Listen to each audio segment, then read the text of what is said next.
Olá, gente! Estamos aqui em mais um dia de gravação. Meu nome é Bárbara, tô aqui com a minha irmã Camila, né? Que nós juntas fazemos o canal Manas Doc. E nós, mais uma vez, estamos com uma convidada super especial que estava presente com a gente no último episódio e a gente implorou pra gente ter o mesmo nível de conteúdo, porque a gente amou a nossa gravação passada, tendo a presença dela, que é muito nossa amiga da época da faculdade, né? Que trilhou a grande parte da nossa trajetória com a gente, que é a Lorraine. Obrigada, meninas. É uma honra, gente, estar aqui de novo, né? Tô me sentindo já familiarizada com Manas Doc. Mais uma vez aqui. Batendo ponto. No último episódio a gente falou um pouquinho sobre o finalzinho, né, da nossa faculdade, e que é aquela fase de nostalgia e ao mesmo tempo de escolhas, né, de pensar o que a gente vai fazer. E agora a gente vai realmente falar sobre o iniciozinho da nossa fase profissional. Assim que a gente terminou a nossa faculdade, que a gente pegou o nosso canudinho e começou realmente a falar assim, agora sim, estou formada. Vai, gordinha. Vai, Camila, conta pra gente como é que foi essa sensação pra você, o que realmente você resolveu pensar assim, agora eu realmente formei, acordei, os eventos da formatura realmente acabaram, agora é começar a vida profissional. Como no episódio anterior, oi gente primeiro, né? Tudo bem, mas assim, como no episódio anterior, que eu tinha falado que a gente dorme interno e acorda médico, é bem essa sensação. Porque é literalmente, você dorme, formou, aí de repente acabou a festa e a gente tem que fazer alguma coisa, né? Tem que trabalhar, eu vou prestar vestibular, ou seja, vou prestar residência. O que eu vou fazer? E assim que acaba, e eu lembro da nossa época, quando acabou, a gente ficou pensando, vai ficar um tempo, porque você lembra que a gente formou? Foi em 2013, foi em 2013, meio de 2013. Então tinha aí um gap, né? Que era esse final de 2013. Não tinha prova para residência, mas ia ter no final do ano e começo do ano. E a gente ia ficar 6 meses sem trabalhar. O nosso medo, lembra que era de, será que a gente vai esquecer? Começar a esquecer, porque são 6 meses. A gente já começa a trabalhar, a gente fica só estudando. O que a gente faz? Então, assim, essa foi uma pergunta e que, querendo ou não, parece simples, mas isso gerou um conflito na gente. Porque, se eu trabalhar, eu não tenho tempo de estudar. Porque, querendo ou não, se você for trabalhar, vou dar plantão, ou então vou entrar no PSF, qualquer coisa assim, você vai trabalhar o dia inteiro e no final do dia você não vai ter você vai querer só dormir, você não vai ter um estímulo para ir lá e estudar, né? Então, ficou eu acho que ficou assim, num limbo, né? Mas acabou que decidimos, né, entrar para um PSF. E isso depois, assim, eu acredito que até a Lorraine, a gente estava conversando aqui no backstage, que eu não consigo lembrar todos os detalhes, mas a gente conseguiu entrar, assim, no PSF umas 2 semanas depois, acredito, Foi, né, no PSF. Sair a documentação, né? Por que eu falo isso? Porque, assim, como nós três aqui, parece que nós somos pregadas, nós decidimos juntas. Então, decidimos juntas entrar no PSF, tivemos os mesmos conflitos, mais ou menos. Entramos na mesma época e a gente queria a mesma coisa, no mesmo lugar também, né? Pelo menos na mesma região. Quando a gente começou eu vou falar da minha experiência. Quando eu comecei, falei assim, meu Deus, eu vou começar no PSF, eu entrei num desespero. Eu lembro direitinho, conversando com a minha mãe dentro do carro, eu falei assim, faltava acho que uns 4 dias para começar o PSF. Eu falei, mãe, o que eu vou fazer lá? Eu vou atender esse povo, eu vou falar o quê? Eu não sei prescrever praticamente uma dipirona, assim. Não é que você não sabe, você sabe, mas assim, na prática, que é só você, o seu carimbo, o peso é muito grande. Então, eu acho que a dúvida que bate gera... a dor que antigamente era muito tranquilo. De você prescrever a dipirona, você vai falar, agora eu vou prescrever a dipirona. Porque antes você prescrevia a dipirona, mas tinha ali alguém que falava assim, não, é dipirona mesmo. Então, assim, naquela época, ainda mais que era uma época que não tinha celular. Assim, tinha celular que a gente ligava, mas a gente não tinha internet igual hoje em dia. Eu lembro que eu comprei um whitebook, um livro mesmo, para levar ali pro PSF. O primeiro dia foi, assim, eu sei que eu tremia para atender alguns poucos pacientes. E PSF, a gente tinha pacientes variados, então era criança, idoso, mulher jovem, rapaz, né, homem jovem, gestante. Então, assim, ia tudo. E naquela época, como eu falei, como não tinha internet pra gente procurar, então eu falo internet para procurar, lembrar o nome de uma medicação, ter algum apoio ali. E o whitebook, ele fazia esse papel pra gente. Ele te patrocinou? Já tô falando aqui sem patrocínio. Mas assim, eu acredito que foi um alento. Eu até me perdi depois dessa. Vocês vão me patrocinar, pelo amor de Deus.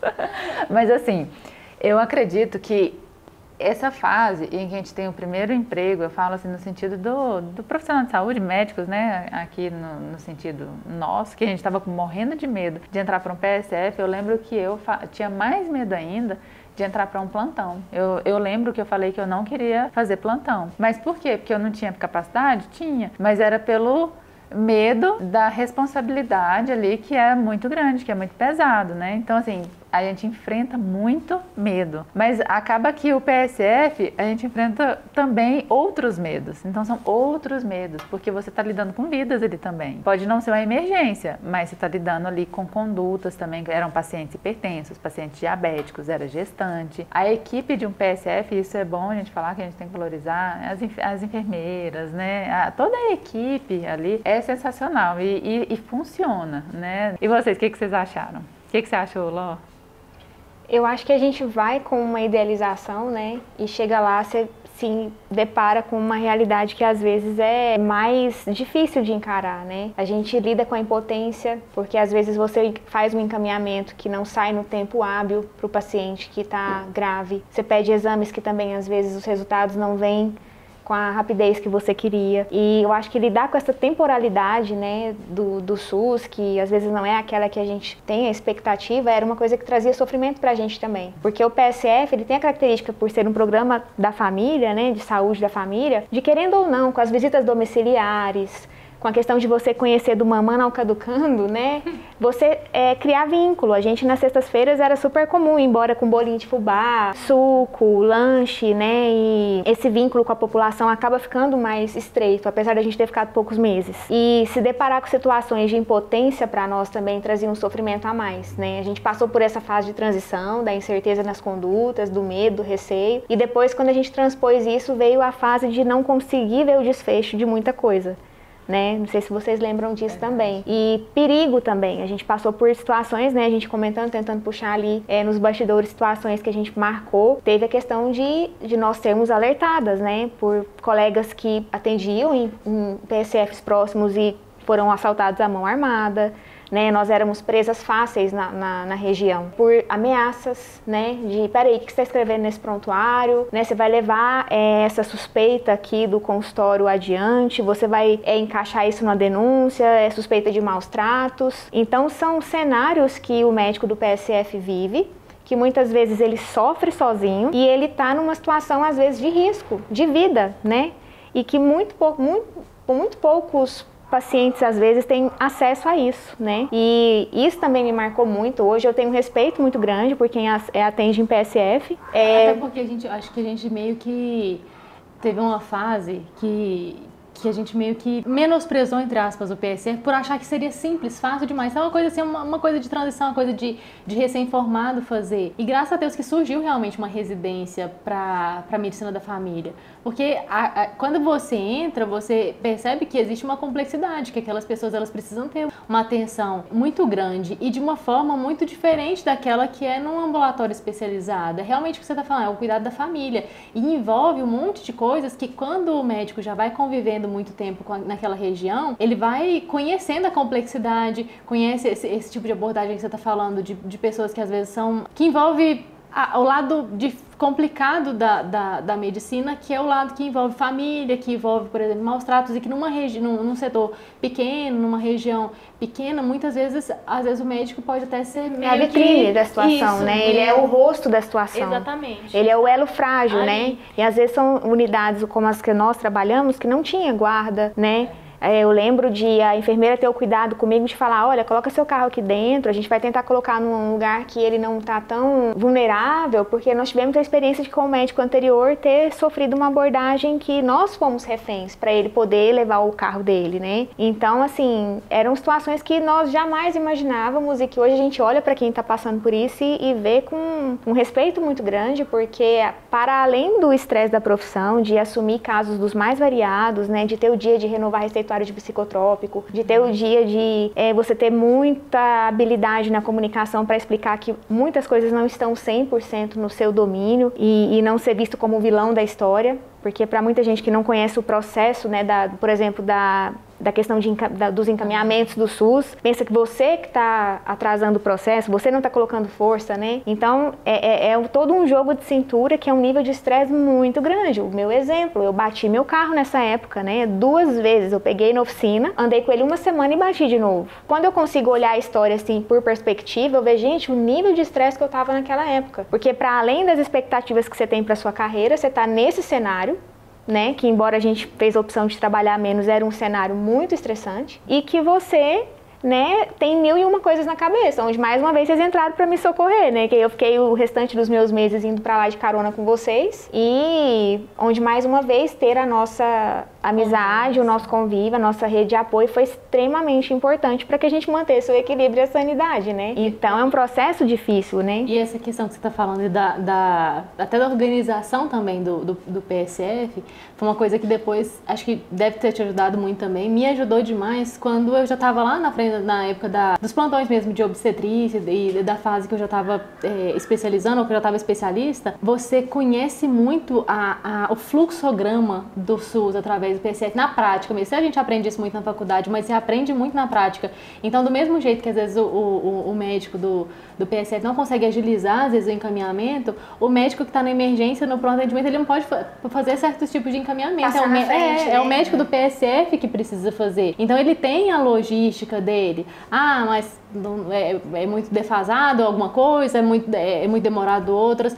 Eu sei disso, assim, eu não tô dizendo que é perfeito, eu acho que tem muita coisa para melhorar, mas eu acho que já é alguma coisa e que em muitos países que já estão, até que são muito mais avançados que a gente, não tem o mínimo de assistência gratuita para uma população local e que consegue, às vezes, assim, tem alguns mais, outros menos, mas conseguem dar conta daquela demanda local para as doenças crônicas, né? Assim, não para as emergências, mas para as coisas básicas ali do dia a dia que essa população precisa mesmo. E o papel do médico da família vai depois que a gente passa, vai muito além do que só a visão do recém-formado que está ali de passagem mesmo, mas realmente um médico que está ali envolvido com um monte de famílias que tem uma responsabilidade muito grande. Muitas vezes a gente só coloca na conta só da emergência, parece que médico é só quem está entubando, quem está passando acesso, e a gente esquece que esses cuidados básicos de manter uma pressão controlada, de manter uma diabetes controlada também salva vidas, sabe? E não pode ser menosprezado, realmente tem um papel muito, muito grande. A medicina preventiva, exatamente, né? Que hoje é tão endossada e tão valorizada até fora do país também. É lógico que não é assim, não acredito que todo mundo tem que passar pelo mesmo caminho, né? Cada um vai passar pelo seu caminho. Mas no nosso caso, pessoas que não sabiam, eu acredito que a gente saiu da faculdade um pouco assim, sem saber o fluxograma mesmo, né? Sem saber na prática. E como você falou, eu acho que foi muito acertada a nossa decisão de ir para um PSF, porque a gente se perguntou muito, será que a gente vai, não vai, fica só estudando? E a gente teve contato com tudo, né? A gente fez pré-natal, a gente foi pediatra, a gente fez psiquiatria, né? No PSF você tem essa cartela de pacientes. Teve de tudo. Então, assim, a gente ficou esse tempo no PSF e eu acredito que foi muito bom. Foi melhor do que ficar em casa ficar em casa estudando, né? Porque angariou muito conhecimento, no sentido de, a gente já tinha aprendido como é que faz, como é que trata, mas a gente vai aprender também ali como é que é quando você tá no comando, como é que é a engrenagem, né? A engrenagem inicial, porque a gente estava no início. É muito fácil que a gente pegava muito a emergência, o hospital, a gente estava mais na ponta, né? Sim. E a gente foi lá pro início, pro básico. E é lógico que, assim, tudo que a gente está aprendendo, tudo que a gente começa a aprender é mais difícil. Então, assim, a gente teve que lidar com o próprio fluxograma, a gente teve que lidar com as pessoas, com o os bairro. Cachorros da visita domiciliar. Com os cachorros da visita domiciliar, é verdade. Que os fadiguinhas por compartilhar. Que a gente tinha que sair correndo dos cachorros na rua. Então, assim, a gente aprendeu muito. Aprendeu a a psicologia, né? Aprendeu a conversar, a conviver com esses pacientes que às vezes são muito difíceis de controle. Por exemplo, um paciente que é hipertenso, um paciente que é diabético. O jeito de você conversar, o jeito de abordar é diferente, né? Uma pessoa que já está cansada, às vezes ela está indo lá todo mês trocando receita, às vezes ela já está até desistindo daquilo. E aí a gente teve que aprender a conversar com essas pessoas, né? E lógico, ainda mais o fato do que você falou, do social, que o social também, ele tem um peso, né, grande, que é o fato lógico, da nossa sociedade, que qualquer sociedade tem os seus defeitos, e esse peso era muito grande, né? Às vezes a gente tinha que tomar decisões difíceis. E o que mais você gostava de fazer, ou o que te trouxe para a sua vida atual, que atualmente você ainda usa por causa daquela época? Olha, assim, eu acho que o que mais ficou de bagagem daquela época foi o quanto eu compreendi que o médico que conversa, ele faz a diferença. Porque eu tinha a oportunidade de pegar casos complicados de diabetes, de hipertensão, de uso abusivo de psicotrópicos, e que com uma conversa um pouco mais estendida, né, olho no olho, explicando para o paciente como era necessário mudar alguma coisa na prescrição, no hábito de vida, quando ele voltava, a gente já conseguia mexer ali para que ele tomasse menos medicamentos, para que ele intervisse ali na parte da vida dele, da casa dele, do trabalho dele. Isso para mim era a parte mais recompensadora. E hoje eu vejo o quanto isso é aplicável à minha profissão. Porque sem que nós soubéssemos, a nossa profissão foi caminhando para um lado que a gente teve que se tornar comunicadora. A gente teve que aprender a falar fácil, a gente teve que parar de falar o mediquês. A gente teve que aprender a entrar em contato com um público que precisa entender o que nós estamos falando, para aderir a tratamento, para conseguir pôr em prática o que a gente está, né, ali querendo ajudar. Entender o porquê que está tratando e não só fazer alguma coisa por ser mecânico, alguém mandou. Isso, eu sempre falo isso para os meus pacientes, você não consegue mudar aquilo que você não entende. Se você não entender no automático, no robótico, você não muda. Comportamento, por exemplo, não se muda sem compreensão, sem entendimento, né? E a gente pegava casos de alcoolismo e eu tinha a oportunidade de ver o quanto um ente querido da família com o alcoolismo fazia de estrago nos outros membros da casa, e pensava como eu posso intervir nisso aqui para ajudar, como eu posso fazê-los entender que isso aqui é uma patologia e isso tem tratamento, como eu posso encaminhar e conversando até sair esse encaminhamento para que o estrago não seja ainda maior, né? Porque todo mundo sofre numa situação dessa. E hoje eu vejo o quanto aquela época me ajudou a ver além da pessoa que está ali na minha frente. Eu consigo olhar e peraí, me vem a cena daquelas visitas domiciliares que eu fazia. Então acho que te traz para um cenário muito mais real, assim, de carne e osso, né? Aquela coisa mais tão de livro, que você consegue enxergar ali na escassez, como que você pode intervir melhor. Porque a gente às vezes dava orientações que para nós eram óbvias, que para eles fazia toda a diferença. E a forma de você passar essas orientações, quando eram claras, fazia toda a diferença do paciente aderir, né, ao tratamento. Porque assim, eu fui percebendo que tinham muitos pacientes que às vezes não aderiam ao tratamento porque nem entendiam o que tinha sido passado, como é que tinha sido receitado para ele, o que realmente ele tinha que fazer. Então, separar o tempo para você não só escrever e entregar a receita, mas para você parar, explicar,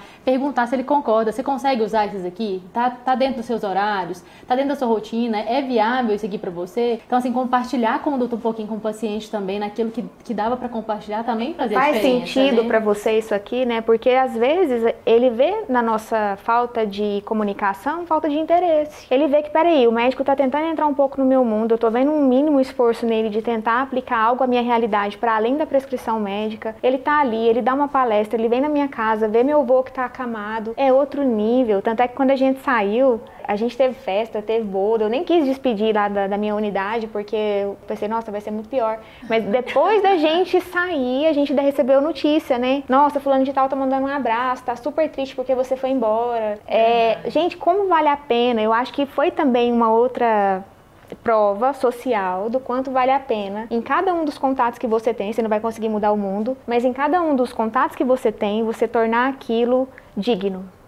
Às vezes não vai ser o melhor do mundo, não vai ser o mais perfeito, você não vai resolver 100% da situação, mas torne digno, porque de você ser claro na comunicação, você já colocou o outro para se sentir digno ali, de uma atenção que às vezes ele não tem em lugar nenhum, ele não tem na casa dele, ele não tem no emprego dele, mas ali com você ele se sentiu digno de uma atenção mínima e de uma vontade pelo menos de ajudar dentro do que você podia. E eu acho que isso também fez muita diferença. Eu olho para trás e eu vejo que isso eu só consegui lá.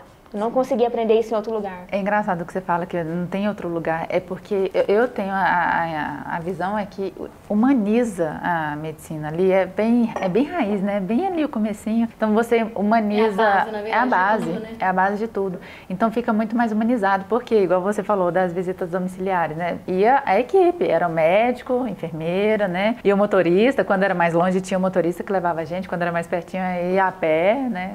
Correndo dos cachorrinhos que estavam na rua.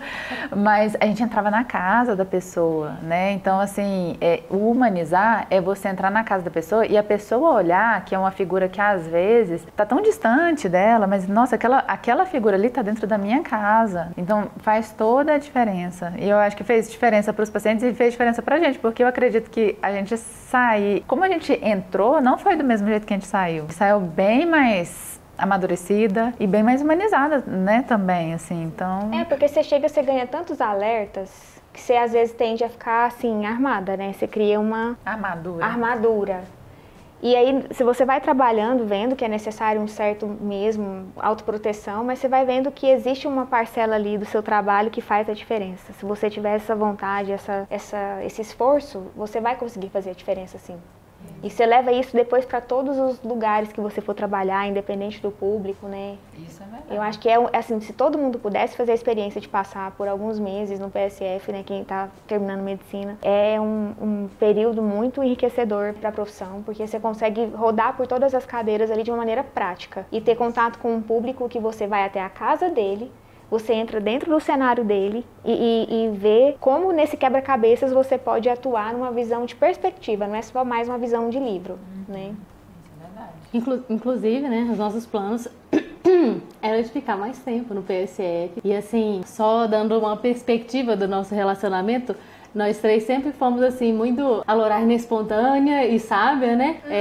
Eu que tentava quebrar o gelo com alguma gracinha e a gordinha sempre foi a sensata. Então isso não mudou até hoje, é mais ou menos isso também ainda.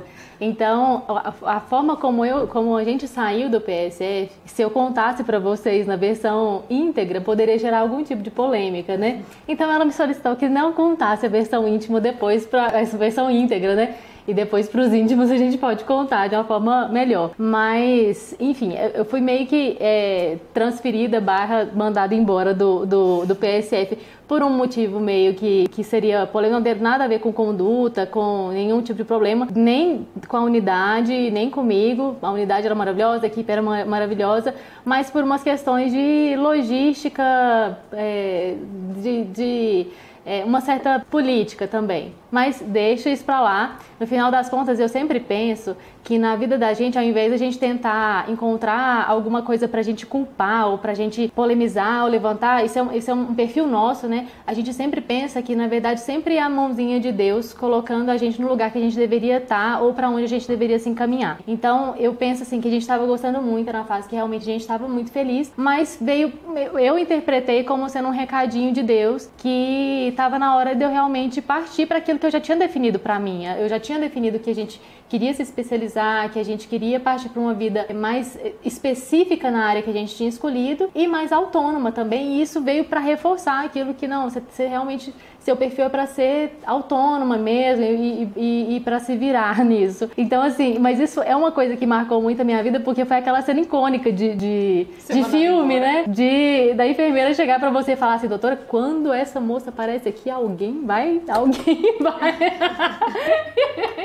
De repente, tô eu lá fora do PSF com meu ventilador na mão. E a Camila Lorais chega de cá e fala assim, uai, o que aconteceu?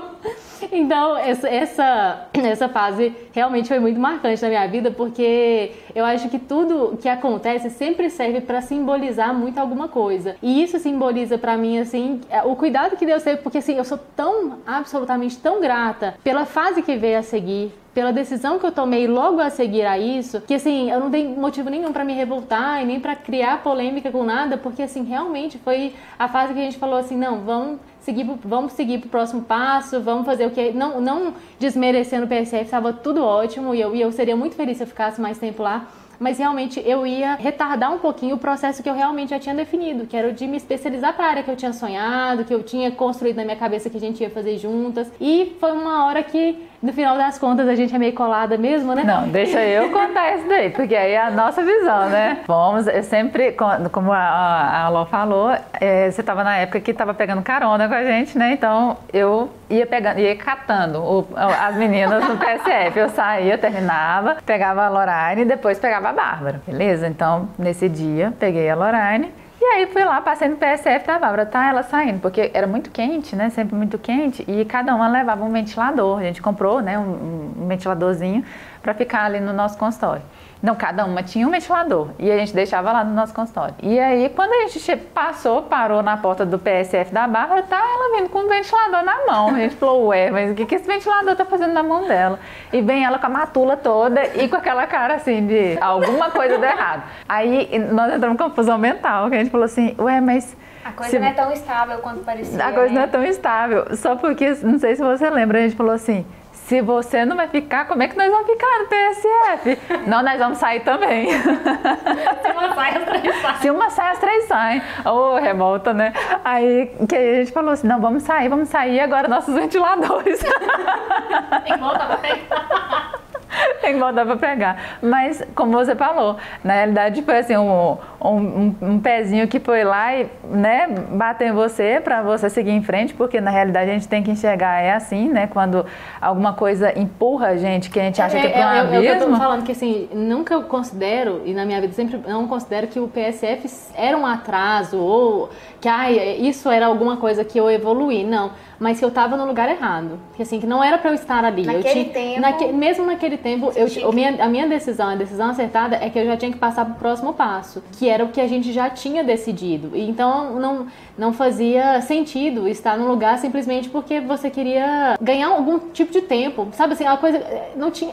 Quando a gente está numa fase da nossa vida, isso eu sempre penso, a gente está numa fase da nossa vida que não tem o sentido real daquilo, assim, de falar assim, não, mas qual que é o propósito realmente? Sendo que a gente já tinha todo um propósito, a gente já tinha combinado no final da faculdade, a gente já tinha definido juntas, então assim, a gente realmente tinha que dedicar a gente sabia que se a gente não dedicasse o suficiente para passar numa residência, a gente não ia conseguir naquele ano, né? Então, quando eu saí, a gente realmente falou assim, não, vamos focar agora e estudar mesmo para entrar e já começar. E esse é o risco, né, de quando forma no meio do ano. Eu acho que todo mundo passa por essa dilema, tentação, né?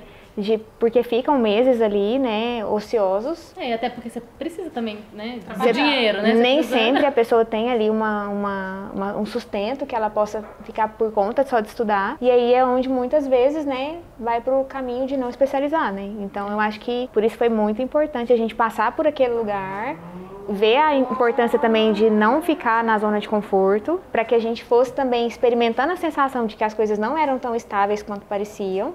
E que uma vez buscando a autonomia, a gente teria como mandar nos nossos vínculos empregatícios depois, né? Para não ficar na mão de um empregador ou de uma instituição, né? E para você, Lorraine, pra gente foi essa questão de fazer a residência e pra você foi focar na área que você também queria, né? O tipo de trabalho, o tipo de ambiente que você queria.